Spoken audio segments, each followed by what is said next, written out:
Inilah makhluk pertama yang hidup di bumi sebelum diciptakannya Nabi Adam alaihissalam. Dahulu sebelum ada kehidupan manusia, bumi lebih dahulu telah dihuni oleh makhluk-makhluk gaib. Penduduk bumi saat itu mayoritas dihuni oleh bangsa jin.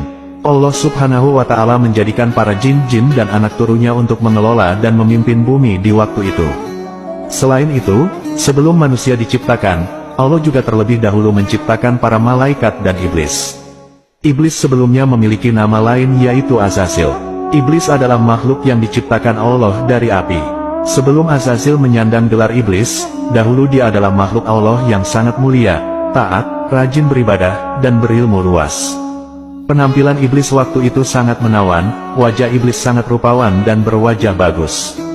Iblis juga mempunyai 4 buah sayap yang bisa ia gunakan untuk terbang ke sana dan kemari. Ketakwaan dan kesolihan iblis banyak membuat para malaikat di langit terkagum-kagum dan sangat menghormati iblis. Iblis dengan penuh ketulusannya selalu taat kepada perintah-perintah yang Allah berikan kepadanya. Hal itulah menjadikan iblis terkenal dan memiliki banyak gelar-gelar kebesaran. Iblis dahulu adalah makhluk ahli ibadah yang super hebat. Iblis dan malaikat dahulu pernah menjalankan kehidupan bersama-sama selama 80.000 tahun. Masa itu bukanlah waktu sebentar. Selain itu, kehebatan iblis lainnya adalah dia mampu tawaf memutari luasnya arsy Allah selama 14.000 tahun lamanya.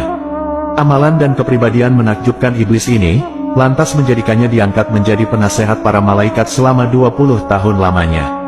Tidak cukup di situ, iblis juga menjabat sebagai panglima para malaikat muqarrabun selama 30.000 tahun lamanya.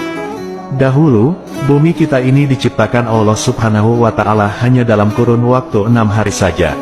Namun perlu diketahui, bahwa perhitungan hari di sisi Allah jelas berbeda dengan hitungan manusia zaman sekarang.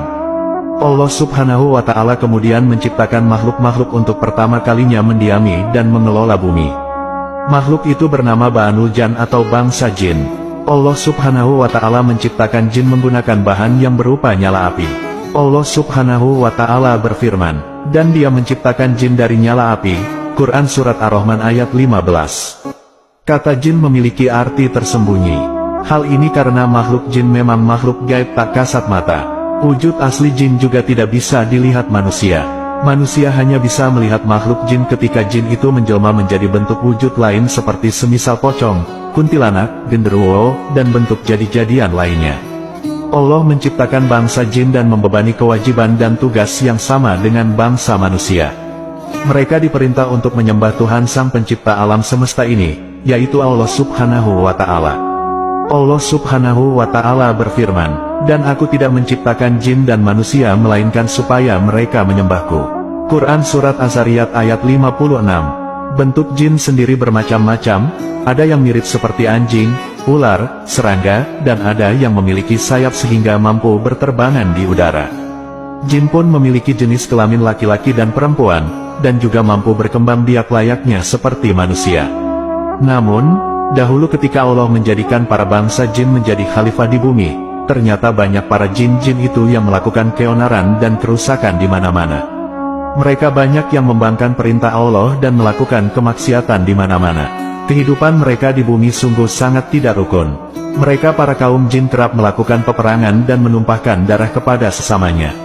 Bunuh-membunuh menjadi peristiwa yang sering terjadi di antara dua kubu jin yang saling berseteru dan bermusuhan. Melihat hal itu, dilaporkanlah kelakuan penduduk jin itu kepada Allah subhanahu wa ta'ala.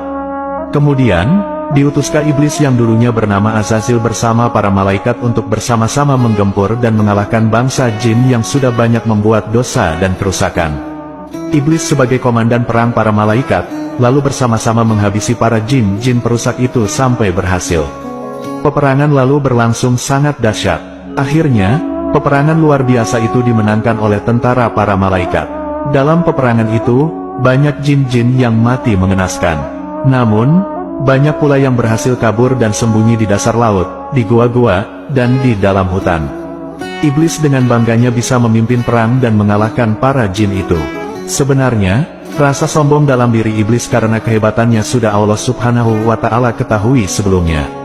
Namun, para malaikat tidak ada yang mengetahuinya sedikit pun. Iblis masih terlihat sangat soleh dan nampak begitu taat kepada Allah subhanahu wa ta'ala.